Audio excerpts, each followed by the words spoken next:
அன்பின் இரட்சகர் இயேசு கிறிஸ்துவின் நாமத்தில் வாழ்த்துக்கள். ஏசாயா 2ஆம் அதிகாரத்தை இந்த நாளிலே நாம் தியானிக்க போகிறோம். இதை ஏசாயா 3 பகுதிகளாக சொல்லுகிற தீர்க்க தரிசனங்களை நாம் இந்த 2ஆம் அதிகாரத்திலே பிரித்து தியானிக்க முடியும்.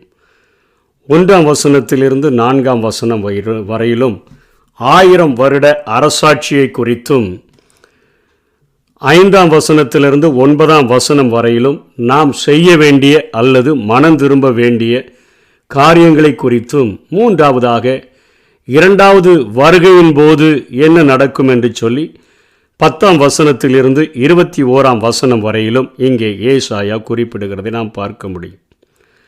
தானியேல் புத்தகத்திலே நேச்சார் கண்ட அந்த சொப்பனத்திற்கு நேராக நம்முடைய சிந்தனைகளை திருப்பினால், அந்த சொப்பனத்திற்கு தானியேல் விளக்கம் உரைக்கும் பொழுது, அந்த நாட்களிலே 127 நாடுகளுக்கே ஒரு ராஜா இருக்கிற அப்படிப்பட்ட பொன்னாலான தலையாக இருந்து அவ்வளவாக ஆட்சி புரிந்தார்கள். அவர் சொல்லி வந்த அந்த சொப்பனத்தின் அர்த்தத்தில் வெள்ளிய வெண்கலத்தை அப்படி ஒவ்வொரு ராஜ்யமும் பலவீனமடைந்து அதனுடைய பாதமானது இரும்பும் களிமண்ணாலான ஒரு ஆட்சி என்று சொல்லி அவர் சொல்லும் பொழுது, கடைசி நாட்களில் இந்த பூமியில் கூட்டாட்சி தான் நடக்கும். அப்படி நடக்கிற அந்த நேரத்தில் தான் கையால் பெயர்க்கப்படாத ஒரு கல் உருண்டு வந்து அந்த பாதத்தின் மேலே மோதி அந்த சிலை முழுவதையும் அது நொறுக்கி போட்டு அது இந்த பூமி முழுவதையும் நிரப்பிற்று என்று சொல்லி தானியேல் அழகான ஒரு வியாக்கியானத்தை அங்கே நேபுகாத்நேச்சாருக்கு கொடுத்ததை நாம் பார்த்தோம்.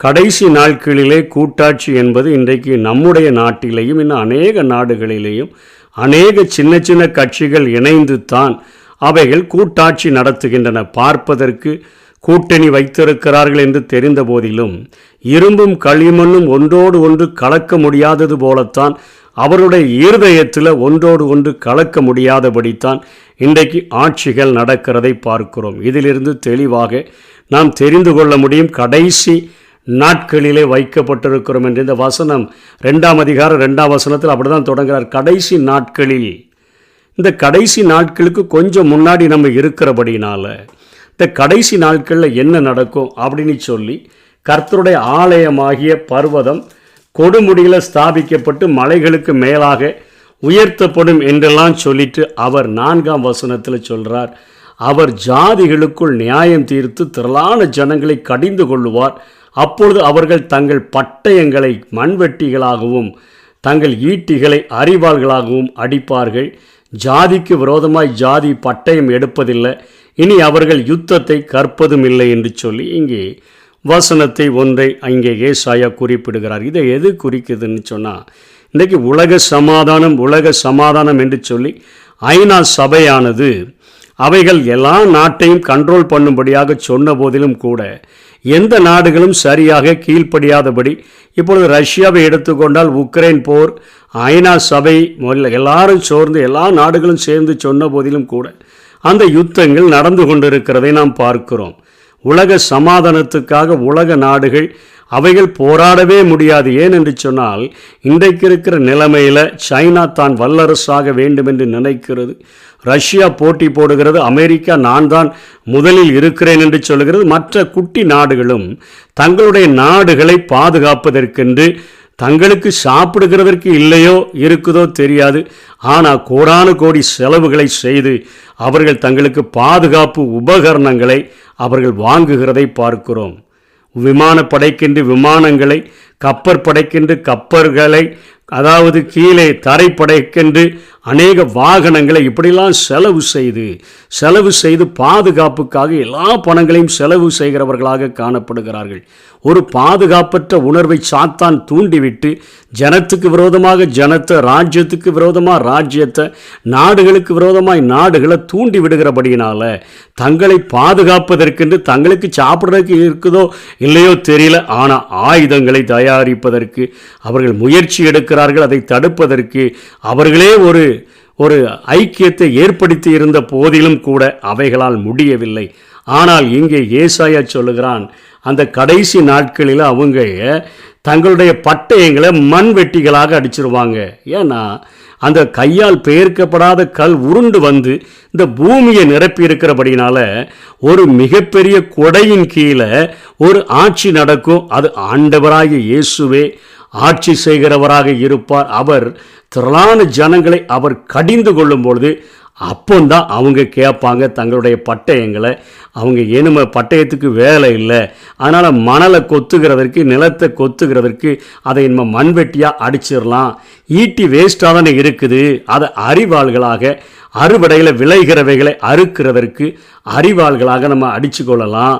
ஜாதிக்கு விரோதமாக ஜாதி நம்ம பட்டையை எடுக்காத, அதனால் நம்ம யுத்தத்தை போய் கற்க வேண்டிய தேவையில்லை, மிலிட்ரி ட்ரைனிங்கும் இனிமேல் இல்லை என்பது போல 1000 வருட அரசாட்சியை குறிக்கிறதை பார்க்கிறோம்.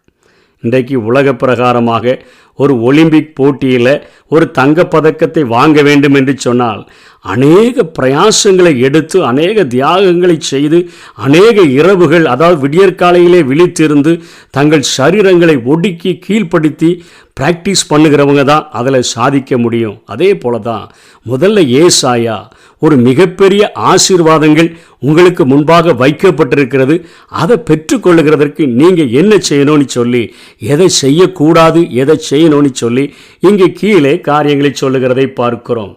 அவர் 5ஆம் வசனத்தில் சொல்கிறார், யாக்கோபின் வம்சத்தாரே கர்த்தரின் வெளிச்சத்திலே நடப்போம் வாருங்கள். வெளிச்சத்தில் நடக்கணும், கர்த்தருடைய வெளிச்சத்தில் நடப்போம் வாருங்கள். ஏன்னா இந்த பூமியை இருள் மூட போகுது, காரிருள் ஜனங்களை மூட போகுது.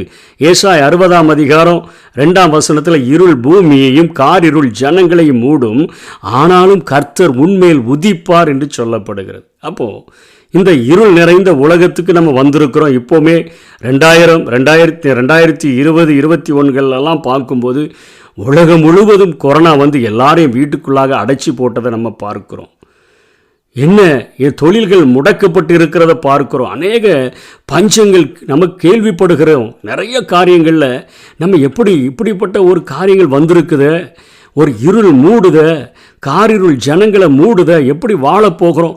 அப்படிப்பட்ட நேரத்தில் நமக்கு வேதம் ஒரு நம்பிக்கை கொடுக்கக்கூடியதாக இருக்குது. என்னன்னா, கர்த்தருடைய வசனம் என் கால்களுக்கு தீபமும் என் பாதைக்கு வெளிச்சமுமாய் இருக்கிறது என்று சொல்லி சங்கீதம் 119 105 சங்கீதக்காரன் சொல்லுகிறதை பார்க்கிறோம். இயேசு கிறிஸ்துவே இந்த பூமியில் வாழும் பொழுது அழகாக சொல்லுகிறார். யோவான் 8ஆம் அதிகாரம் 12ஆம் வசனத்தில் மறுபடியும் இயேசு ஜனங்களை நோக்கி, நான் உலகத்திற்கு ஒளியாயிருக்கிறேன், என்னை பின்பற்றுகிறவன் இருளிலே நடவாமல் ஜீவ ஒளியை அடைந்திருப்பான் என்று சொல்லுகிறார். அந்த வார்த்தை மாம்சமாகி கிருபையினாலும் சத்தியத்தினாலும் சத்தியத்தினாலும் நிறைந்தவராக நமக்குள்ளாக வாசம் பண்ணும்படியாய் வந்த இயேசு சொல்லுகிறார், நான் உலகத்திற்கு ஒளியாய் இருக்கிறேன். அவருடைய வசனமும் வெளிச்சமாக இருக்குது, அவரும் ஒளியாக இருக்கிறாரு. என்னை பின்பற்றுகிறவன் இருளிலே நடவாமல் ஜீவ ஒளியை அடைந்திருப்பான் என்று ஆண்டவராகிய இயேசு கிறிஸ்து தன்னை குறித்து சொல்லுகிறதை பார்க்கிறோம். 1 யோவான் 1ஆம் அதிகாரம் 5ஆம் வசனத்திலிருந்து 7ஆம் வசனம் வரையிலும் அப்படி தான் சொல்லப்படுது. தேவன் ஒளியாக இருக்கிறார், அவரில் எவ்வளவேனும் இருள் இல்லை என்று சொல்லுகிறது. இதுதான் நாங்கள் அவரிடத்தில் கேட்டு உங்களுக்கு அறிவிக்கிற விசேஷமாக இருக்குது.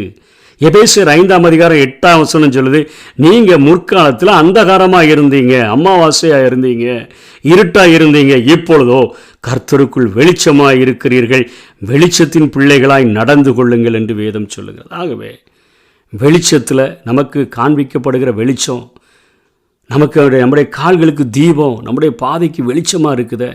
ஆண்டவரே நமக்கு வெளிச்சமாக இருக்கிறாரு, அவர் வசனமே நமக்கு வெளிச்சமாக இருக்குது. அப்போ அவர் காட்டுகிற சரியான பாதையில் நடக்கணும். அப்படி நடக்கும்போது எதெல்லாம் விட்டு விடணும்னு சொல்லி சின்ன சின்ன அற்பமான காரியங்களை ஆண்டவர் சொல்லி கொடுக்கிறதை பார்க்கிறோம். 6ஆம் வசனத்தில், நீங்கள் பெலிஸ்தரைகளைப் போல நாள் பார்க்கிறவர்களாக இருந்து அந்நிய புத்திரர் மேலே பிரியப்படுகிறவர்களாக இருக்கிறீங்களான்னு சொல்கிறேன். அழகாக லேவியராகும் 19ஆம் அதிகாரம் 26ஆம் வசனத்தில் ஆண்டவர் குறி சொல்லுகிறதையும் நாள் பார்க்கிறதையும் எனக்கு அருவருப்புன்னு சொல்கிறார். உபாகமம் 18:9 அவைகளெல்லாம் எனக்கு அருவருப்பான ஒரு காரியம். குறி சொல்லுகிறது, நாள் பார்க்கிற காரியங்களை நம்ம விட்டுவிட வேண்டும் என்று சொல்லி ஆண்டவர் எதிர்பார்க்கிறதை நம்ம பார்க்கிறோம். அதே போல் 7ஆம் வசனத்தில் வெள்ளிய பொண்ணை நிறைய சேர்க்குறாங்க, அவர்களுடைய பொக்கிஷங்களுக்கு முடிவில்லை, குதிரைகளை நிறைய வாங்குகிறாங்க, அவர்களுடைய ரதங்களுக்கு முடிவே இல்லைன்னு சொல்லப்படுது.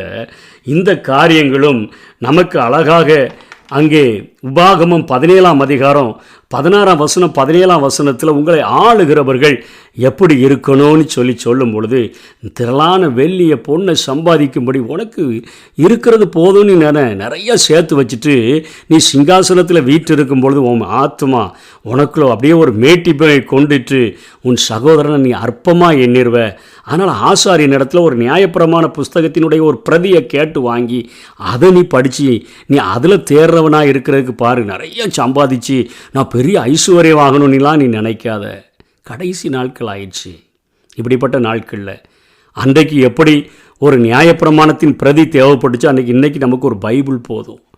அவருடைய வசனம் நம்முடைய கால்களுக்கு தீபம், நம்முடைய பாதைக்கு வெளிச்சம். அந்த காரியங்களை வாங்கி நீ கற்றுக்கொள் என்று சொல்லுகிறார். அதே போல் அதுக்கு கீழே சொல்கிறாரு, அவர்கள் தேசம் விக்கிரகத்தினால் நிறைந்திருந்தது, தங்கள் கைகளின் கிரியைகளையும் தங்கள் விரல்கள் உண்டி பண்ணினதையும் பணிந்து கொள்ளுகிறார்கள் என்று சொல்லுகிறார். சிறியவனும் குனிகிறான், பெரியவனும் பணிகிறான், ஆகையால் அவர்களுக்கு மன்னியாதிருப்பீர் என்று சொல்லுகிறதை பார்க்கிறோம். விக்கிரகங்களால் நிறைந்திருக்குது, தங்கள் கைகளினால் கிரியைகளினால் விரல்களினால் உண்டு பண்ணுகிறதை பணிந்து கொண்டு சின்னவனும் பணிகிறான், பெரியவனும் பணிகிறான்.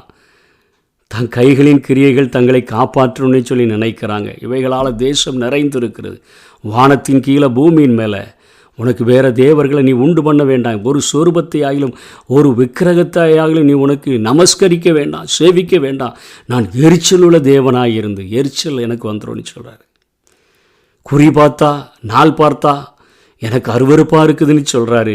இங்கே எனக்கு எரிச்சல் வந்துடும்னு சொல்கிறாரு. இந்த காரியங்களை விட்டுட்டு அவர் காட்டுகிற வெளிச்சத்தில் நம்ம நடந்தோன்னு சொன்னால் நிச்சயமாக 1000 வருட அரசாட்சியில் அவரோடு கூட பாடுபட்டால் அவரோடு கூட நம்ம ஆளுகை செய்கிறவர்களாக நம்ம காணப்பட முடியும். இந்த காரியங்களெல்லாம் தொடர்ந்து நம்ம இந்த சமாதான காரியங்களை அழகாக சங்கீதக்காரனும் சொல்கிறாரு. அதே காரியத்தை அதே காரியங்களை ஓசியா சொல்கிறாரு, சகரியாவும் சொல்கிறாரு. சங்கீதம் 46:9-10 அவர் பூமியின் கடைமுனை மட்டும் யுத்தங்களை ஓய பண்ணுகிறார், வில்லை ஒடித்து ஈட்டியை முறிக்கிறார், ரதங்களை நெருப்பினால் சுட்டரிக்கிறார். நீங்கள் அமர்ந்திருந்து நானே தேவன் என்று அறிந்து கொள்ளுங்கள், ஜாதிகளுக்குள்ளே உயர்ந்திருப்பேன், பூமியில் உயர்ந்திருப்பேன். அப்படிப்பட்ட ஆட்சிக்கு நம்ம பரிசுத்தமாய் வாழ நம்மை ஒப்பு கொடுக்க அழைக்கப்பட்டிருக்கிறோம். சகோரியா 9ஆம் அதிகாரம் 10ஆம் வசனத்திலையும் சொல்கிறாரு, எப்ராஹிமினின்று ரதங்களையும் எருசலேமினின்று குதிரைகளையும் அற்றுப்போக பண்ணுவேன், யுத்த வில்லும் இல்லாமற் போகும், அவர்கள் ஜாதிகளுக்கு சமாதானம் கூறுவார், அவருடைய ஆளுகை ஒரு சமுத்திரம் தொடங்கி மறு சமுத்திரம் வரைக்கும், நதி தொடங்கி பூமியின் எல்லைகள் பரியந்தமும் செல்லும்.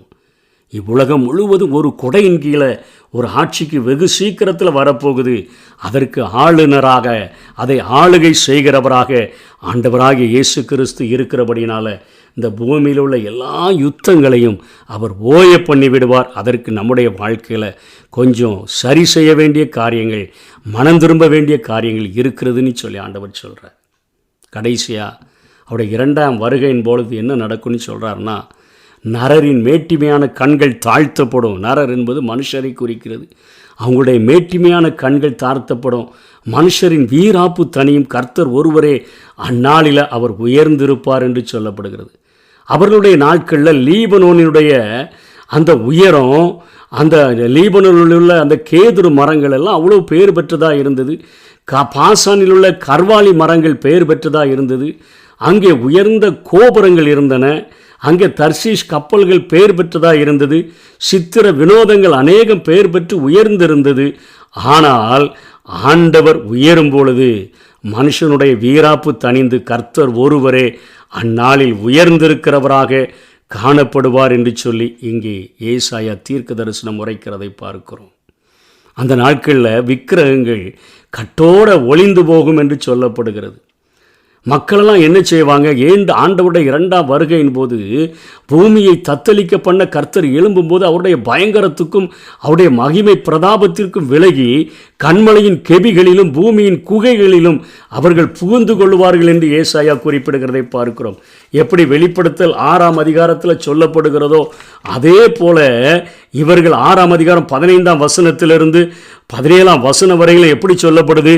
அந்நாட்களிலே ஆண்டவர் என்ன செய்வார்னு சொல்றாருன்னா, அவர்கள் அவர்கள் எல்லாரும் குகைகளுக்குள்ளாக கண்மலைகளுக்குள்ளாக ஒளிந்து கொண்டு, நீங்க ஆட்டுக்குட்டியானவருடைய கோபத்துக்கும் சிங்காசனத்தில் வீற்றிருக்கிறவருடைய அவருக்கு முன்பாக எங்களை மறைத்து கொள்ளுங்க, எங்க மேல விழுந்து எங்களை அழிச்சிருங்கன்னு அவர்கள் சொல்லுகிறவர்களாக அவர்கள் காணப்படுவார்கள். 21ஆம் வசனத்தில் சொல்லப்படுது, மனிதன் பணிந்து கொள்ள தனக்கு உண்டாக்கி இருந்த அந்த தன் வெள்ளி விக்கிரகங்களையும் பொன் விக்கிரகங்களையும் மூஞ்சுருக்களுக்கும் துறிஞ்சில்களுக்கும் எரிந்து விடுவான். எலி சின்ன சின்ன சுண்டெலிகளுக்கும் அந்த வவ்வால்களுக்கும் இந்தா எடுத்துட்டு போங்கன்னு சொல்லி எரிந்து விடுவான். நாசியில சுவாசம் உள்ள மனுஷனை நம்புறதை விட்டுருங்கன்னு சொல்லி ஆண்டவர் சொல்றாரு. எண்ணப்படுகிறதுக்கு அவன் எம்மாத்திரம், அவரை மாத்திரம் அண்டிக் கொள்ளுங்க. சங்கீதம் 2ஆம் அதிகாரத்தில் கடைசி வசனம் இப்படி தான் சொல்லுது, குமாரன் கோபம் கொள்ளாமலும் நீங்கள் வழியிலே அழியாமலும் இருக்கும்படிக்கு அவருடைய பாதத்தை முத்தம் செய்யுங்கள், கொஞ்ச நாளிலே அவருடைய கோபம் பற்றி எரியும், அவரை அண்டிக் கொள்ளுகிற யாவரும் பாக்கியவான்கள். அப்படிப்பட்ட ஒரு பாக்கியமுள்ள வாழ்க்கைக்கு வாஞ்சிப்போம். 1000 வருட அரசாட்சியில் அதில் பங்கு பெறுகிறவர்களாக, 2ஆம் வருகையின் போது தத்தளிக்கிறவர்களாய் அல்ல. அவர் வரும்பொழுது அவர் அளிக்கிற பலன் அவரோடு கூட வருகிறது. அதை பெற்றுக்கொள்கிறவர்களாக, பந்தய சாலையில் ஓடுகிறவர்கள் எல்லாரும் ஓடுவார்கள். பெற்றுக்கொள்ளத்தக்கதாக ஓடுங்கள் என்று வேதம் சொல்லுகிறதே. பெற்றுக்கொள்ளத்தக்கதாக ஓடி நாம் பரிசினை பெற்றுக்கொள்வோம். அதற்கென்று நம்முடைய சரீரங்களை ஒடுக்கி கீழ்ப்படுத்துவோம். கர்த்தர் தாமே நம்மை ஆசீர்வதிப்பாராக. ஆமென். வருகையின் நாள் சமீபமே, வல்லமை தேவன் வெளிப்படவே, பூமி அழியும் பூதலம் எரியும், பூமி அழியும் பூதலம் எரியும், சேர்த்திட்ட பொக்கிஷம் யாருக்கு சேரும், சேர்த்திட்ட பொக்கிஷம் யாருக்கு சேரும். விசுவாசியே நினைத்து பார், நிலைப்பவைகளை நாடு, நித்திய ஜீவன் பெற